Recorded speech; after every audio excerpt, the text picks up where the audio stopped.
વડોદરામાં ભારતીય ડાક વિભાગ દ્વારા ઓલ ઇન્ડિયા પોસ્ટલ વોલીબોલ સ્પર્ધાનું આયોજન કરવામાં આવ્યું. ભારતીય ડાક વિભાગ દ્વારા વડોદરાના સમા સ્પોર્ટ્સ કોમ્પ્લેક્સ ખાતે 36મી ઓલ ઇન્ડિયા પોસ્ટલ વોલીબોલ સ્પર્ધાનું આયોજન કરવામાં આવ્યું છે. આ સ્પર્ધા આગામી 19થી 22 ડિસેમ્બર સુધી યોજાશે, જેમાં દેશના વિભિન્ન રાજ્યોમાંથી કુલ 14 ટીમો અને 168 ખેલાડીઓ ભાગ લેશે. ડાક વિભાગ પોતાના કર્મચારીઓમાં અનુશાસન વધારવાના હેતુથી દર વર્ષે ખેલ સ્પર્ધાનું આયોજન કરે છે, જેના ભાગરૂપે આ વર્ષે દક્ષિણ ગુજરાત મંડળને આયોજનનું દાયિત્વ સોંપવામાં આવ્યું છે.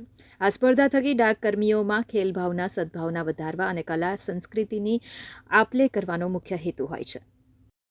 प्रत्येक वर्ष भारतीय डाक विभाग विभिन्न स्पोर्ट डिसिप्लिन के बारे में ऑल इंडिया टूर्नामेंट ऑर्गेनाइज करता है. ये डिसिप्लिन स्पोर्ट्स में क्रिकेट, वॉलीबॉल, शतरंज, कैरम, कबड्डी, भारोत्तोलन, इस तरह के विभिन्न डिसिप्लिन हैं.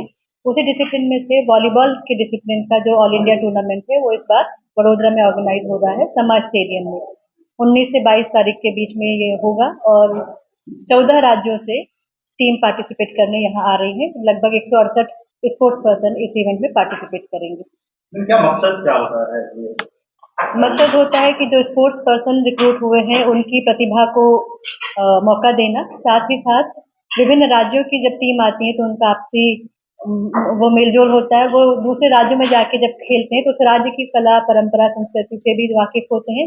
तो कामराडरी, स्पोर्ट्समैनशिप और एक काम के अलावा भी एक लोगों को एनकरेजमेंट करने का मौका मिलता है इस माध्यम से. वो एक पर्पज होता है कि प्रतिभा को भी मौका मिले और एक स्पोर्ट्समैनशिप, डिसिप्लिन, अनुशासन, क्या बोलते सहभागिता, ये सबको बढ़ावा मिले.